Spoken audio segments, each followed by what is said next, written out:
Kalusugan ng pamilya at magandang hanap buhay ang panalangin ng ilang nag-aalay lakad patungong Antipolo Cathedral. At mula sa Rizal, nakatutok live si John Consulta.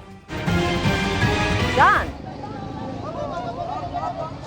Vicky, binabantayan nga ngayon ng posibleng pakasara ng bahaging ito ng Ortigas Extension sa may Cainta, Rizal. Binapaganda na rin sa pagdigsa ng ating mga kabayan na mamamanata dito sa Katedral ng Antipolo ngayong Huwebes Santo.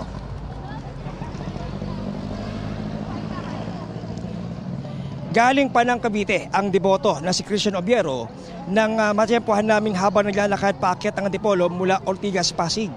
7 taon na raw niya itong ginagawa, pero ngayong taon may espesyal daw siyang panalangin lalo't mahirap ang buhay ngayon.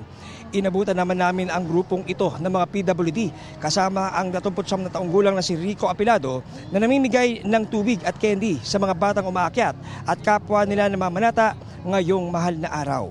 Patuloy naman ang monitoring ng Calabarzon Police para tiyakin ang kaligtasan ng inaasahang mahigit 1 milyong pagisimba ngayong Huwebes Santo. Narito ang pahayag ng ilan sa aming mga nakapanayam. Sana po laging malusog yung pamilya sa yung hanap buhay namin ayos na. Hanggang sir, laging malakas. Sa maliit na bagay, masaya sa pakiramdam. We have prepared more than 2,000 security members of the security forces. Actually, hindi lang naman itong cathedral ang binibigyan natin ng protections. Many other religious destinations in place po lahat ang mga security forces.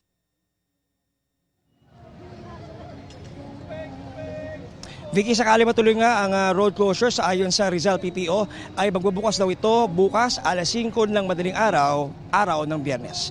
Yan ang litas mo na rito sa Rizal. Balik siya, Vicky. Maraming salamat sa iyo, John Consulta.